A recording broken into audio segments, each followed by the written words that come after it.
Hi, it's Cara from Bianca Reads, and today I'm going to be doing my May wrap up. Yeah.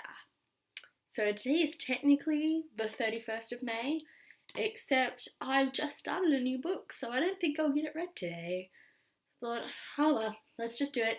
Let's just get this done. I'm also going to be filming my June TBR today, but I'll edit and upload that tomorrow because, why make my bed and put makeup on twice for no reason?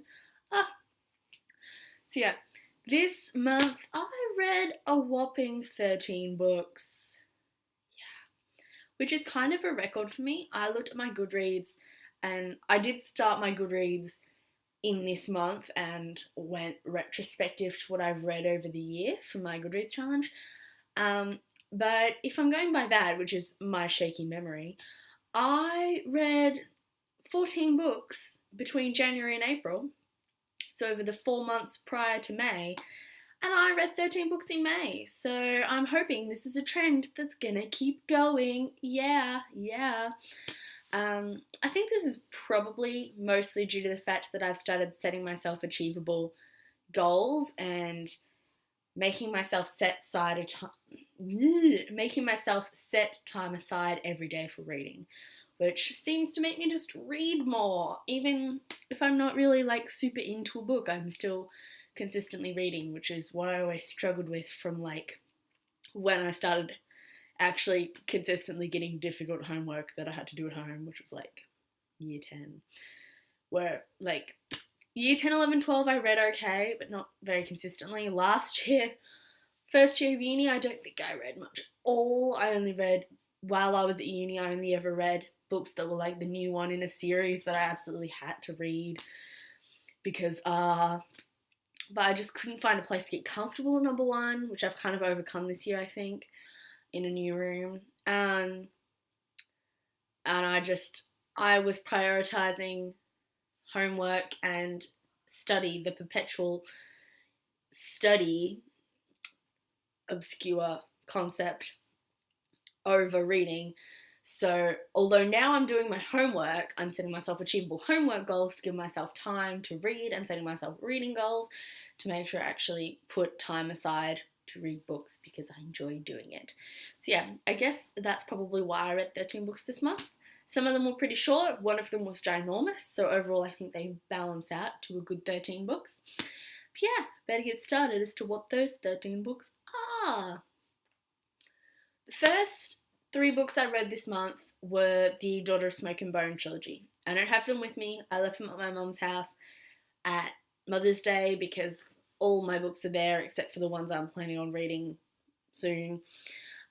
So they are there on my permanent bookshelf. But they're about a girl who grew up as the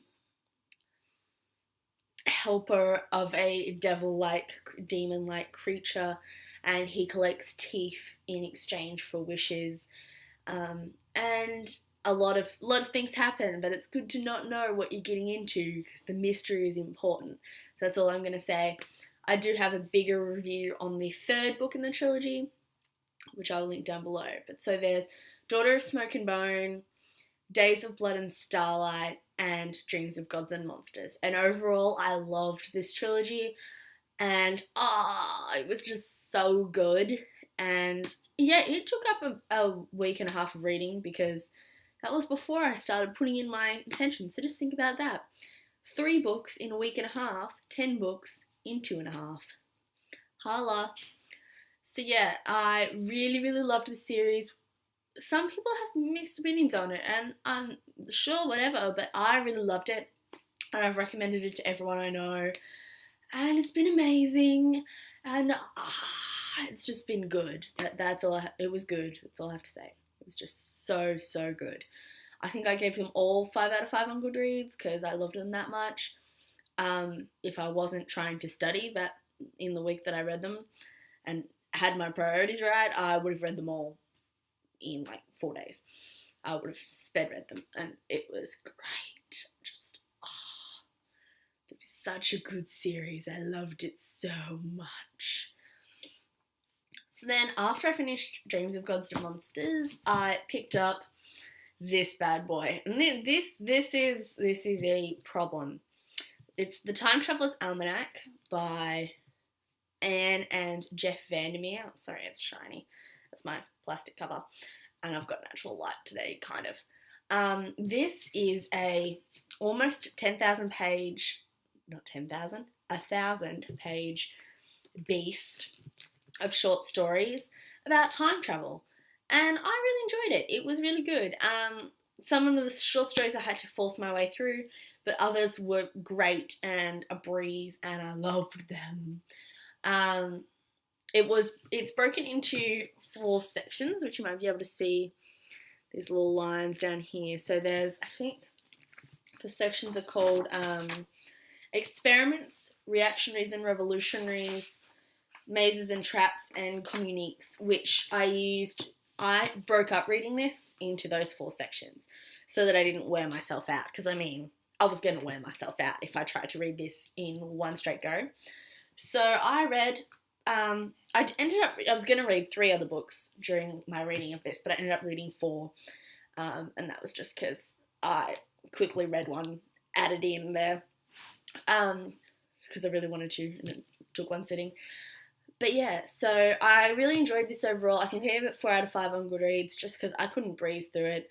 It's huge. There were some that I didn't like and had to force my way through, but overall, it was a really good book. I would recommend it if you like reading collections of short stories. I like to tackle compilation books like this in one hit, otherwise I never get around to finishing all the stories. But I would really recommend this. Probably, if you're the kind of person that can read one bit at a time, I would take it little bit by little bit. That's kind of how I would recommend approaching this. The next book I picked up was The End Games by T. Michael Martin, which was the first one of my 3, which turned into 4 during the big beast over here. So this book is a zombie novel, zombie apocalypse kind of novel, about a boy and his little brother who has panic attacks. And the brother's kind of, I wouldn't say he's a compulsive liar, but he lies a lot to make people feel better and thinks that's the best way to solve problems. So because his brother has panic attacks, he lies to his brother a lot. And he lies to get himself out of trouble a bit. And this book's kind of about how you deal with, how he comes to learn that lying's probably not the best way to get through a zombie apocalypse, and normal zombie apocalypse stuff. This was my first real zombie novel, and I really, really enjoyed it. T. Michael Martin, I think he just goes by Michael, and the main character's name is Michael, I noticed, which I thought was a bit funny. Michael Martin did a really good job with this. I found it really engaging. It was pretty quick to read. Some bits were slow, specifically around the middle, but the start and the end were really, really good. And I think I gave this 4 out of 5 on Goodreads. So good. I did really enjoy this. If you're looking for something that's like an easy zombie novel, if that makes sense, like it's a cross between The Walking Dead and John Green, I think is a reference I've heard somewhere. So yeah, this is really good. I would recommend it to anyone that's interested in zombie novels or interested in getting into zombie novels. Yeah. And the next book I read this month was A Monster Calls by Patrick Ness. This was my bonus read in the middle of The Time Traveler's Almanac, because I picked it up secondhand and zoomed through it in one sitting. And oh man, it's so beautiful. It's about a boy who has a monster visit him in the middle of the night, wanting to tell him 3 stories for a story in return. And oh, it's beautiful, a little bit sad, actually very sad. Oh man, it was just gorgeous, and the pictures are gorgeous. And that page doesn't have a picture. What am I doing? The pictures are gorgeous, and yeah, I bought this because Reagan recommended it, and I read it that night, and I recommend it also. Like, just read it. It is so good. It takes a night of your time if you're a relatively fast reader, and then it's a beautiful piece of work.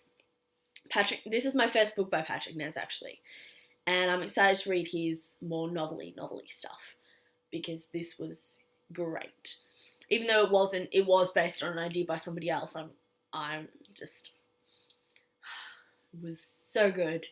It was Siobhan Dowd came up with the idea for this story, but she died before she could write it. So Patrick Ness took on the mission, and this was really, really good. Highly recommend. 5 out of 5 on Goodreads, all those things, because yeah, I may have cried a little bit. The next book I read and was planning on reading in the gaps between Time Traveler's Almanac was Before I Fall by Lauren Oliver. This book is about a girl who dies in a car accident and then relives the last day of her life. I guess kind of till she gets it right. This book, I did have to push myself to read it a bit because I didn't like any of the characters at first. They were really hard to get to like, but I guess that was intentional. You weren't supposed to like them. But that made it really hard for me to keep reading a lot of the time.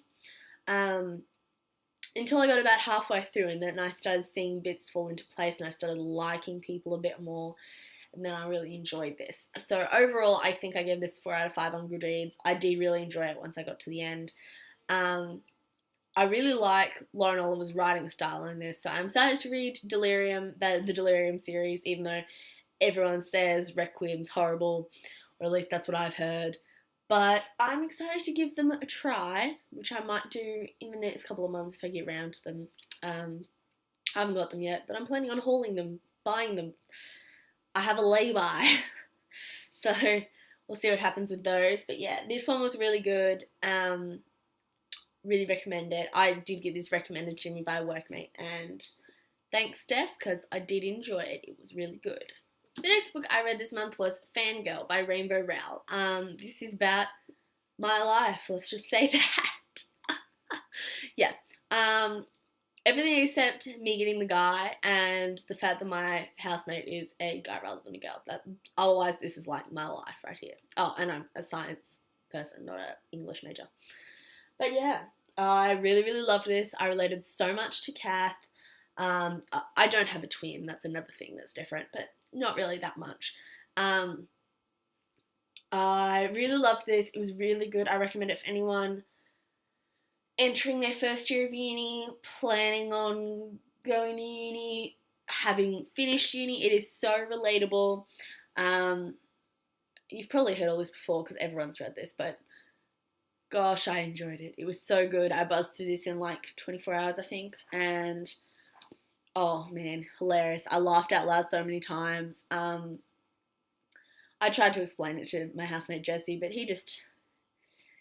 he says he needs to read it, which I'm going to try and make him do, so A+. Well, yeah, this is just great. I really, really loved it, and 5 out of 5 Goodreads. It was great. Yeah. At this point, I had kind of finished off the Time Traveler's Almanac, which was my last step before I could really get into doing the rest of my books this month, which there is still quite a few. And then City of Heavenly Fire came out. Yeah. So when this came out, I did actually still have maybe 100 pages left on the Time Traveler's Almanac, so I sped read that to be able to start this. And then, gosh, was this good. I could possibly still be in a minor book hangover. I could still possibly be in a minor book hangover about this, except for the fact that I just kept reading anyway. I knew I was probably going to freak out, but I just kept reading anyway, and so I read other things, and I kind of overcome my book hangover, except that I haven't done much actual study since then, If you don't know what these books are about, where have you been the past however long they've been out? Under a rock? Because, these are huge. Essentially, the series is about a girl that finds out she's part of this race of half-angel, half-humans that are given the task to hunt down demons. But this is the last one in the series. There's a companion series. I loved that too. And this was such a good ending. I did a whole big spoily review video that went for 20 minutes, and I'll link that below. It was good. I thought all the characters really got a good ending, except for, the ones that died, but whatever. Most of the characters got a really good ending, and I felt it was bittersweet, heartbreaking, but still left me feeling fulfilled at the end of this series, which was what I wanted from it. And it was really good. The first half was a tad slow, I thought, in the way that it was like a lot was happening, but it was slow. I don't know. And then the second half was just great. So 5 out of 5. Great end to the series. If you haven't read this series, do it, because it's hilarious. It's so funny and yet so heartbreaking at the same time, in that, like, YA way, urban fantasy. Love it. Heck yeah. Yeah. So after finishing City of Heavenly Fire, I picked up some books on iBooks on my computer. My iPad's old and didn't want to load them, so I read them on my computer, which you are looking at me from right now, so I can't really show you, but yeah, hi. First I picked up Troll Mountain by Matthew Riley, which is his book for young adults. Not even young adults, it's a middle grade novel. I don't know if his style really transferred well to middle grade, but it's Matthew Riley. I love him. I had to give it a go. It was the first book he's written and published since his wife died, so I was keen to actually get into it and try it, and I did enjoy it, but it was definitely middle grade. I think I would enjoy it a lot more if I was younger. I think I gave it 3 out of 5 on Goodreads. It just was a little bit simplistic, though it had really good ideas about thinking deeply about what you're told, which I liked. Essentially, it's about a boy from a tribe who goes to the, like, overlording tribe of trolls to get the cure for, essentially, scurvy for his town, because they are suffering from scurvy. And the rich people in the town only go and get the elixir for themselves, rather than for the town as a whole. So he decides to steal it in order to save his sister, because they're low in the town. And it was really good. It did have the action and stuff that's Matthew Riley is known for, but it was just a little bit, because his style is so based on fast-paced action, a lot of people dying, everything going really quickly. I don't think it translated that well to a middle grade novel, but overall I liked it. So yeah, 3 out of 5, and I think I read it in one night. So then the next day I read Night of Cake and Puppets by Laini Taylor, which is a short story novella that goes with the Days of Daughter of Smoke and Bone trilogy. It was about Susanna and Mick, who are my favourite side characters. It was a really good novella to really get into those characters that I really loved, and get to see how they first got together, which was adorable. I loved it. Then after that, I picked up Perks of Being a Wallflower by Stephen Chbosky. This is my housemate Jessie's copy. I don't own it myself, but I was feeling it, so I got him to hand it over to me, and I read this the same night, so that was last night I finished this. So I read a novella and this, which is pretty short, last night, yesterday. And I really, really enjoyed this. Gave this 5 out of 5 on Goodreads. Everybody knows what it's about, I'm sure. It's a bit hard to explain if you don't, so check out the Goodreads blurb, I guess, or watch the movie. But I think everyone would get something really different out of this book. So I don't really know how to describe my feelings for it. They were complex and strange. So yeah, but I really enjoyed this. 5 out of 5 on Goodreads. I didn't cry, but I felt things. There were lots of felts. Lots of feels felt. So yeah, it was really good. And then this morning I read the last book, which was again a novella, but even a really short novella. So we're going to pretend that this and this big one and the short novella balance each other out a little bit, which was Roger Ashram and the King's Lost Girl, which is also by Matthew Riley and is a short story before the events of the tournament, which was his most recent full-size adult book. And it was a really short novella, but it was really good, really entertaining. I enjoyed it. I find the tournament universe is probably the wrong word for it, but concept. It's about King Henry and Queen Elizabeth as a little girl and that kind of thing. I find it really interesting because Roger Ashram, who's the main adult character guiding Queen Elizabeth, he was her teacher when she was a young girl. He has this kind of Sherlock Holmes-esque way of doing things, not in the same way, but there's rumours that he was kind of the basis for Arthur Conan Doyle's work, or part of Arthur Conan Doyle's work, which was really interesting to me. I found the writing of the tournament and this short story to be very Arthur Conan Doyle-esque, and I really enjoyed it. So it was like Arthur Conan Doyle on steroids with action. So I really liked it. It was good. And that was the last thing I read today.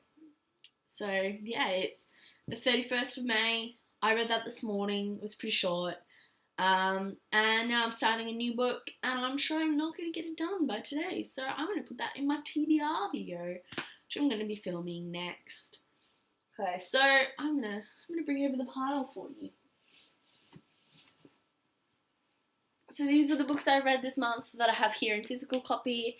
So 3 of them were on my laptop, and 3 of them are not here with me at the moment. So yeah, that was my reading. That's my May wrap up. I think I did a really good job this month. I read a lot, and I really got into the idea of reading again, which I really enjoyed. Probably helps that I started watching and doing videos. So yeah, this was good. This was a good pile. This was a good month for me. So hopefully I can keep it up into next month, which is why I have 14 books on, one more than this month, 14 books on my TBR list. So I'm going to show you those coming up next. Thanks for sticking around. Let me know what you read in the month of May, if you've read any of these books or any of the other ones I've talked about, and if you liked them, tell me what you think, etc, etc, and I will see you tomorrow when I edit and upload my TBR. Thanks, bye!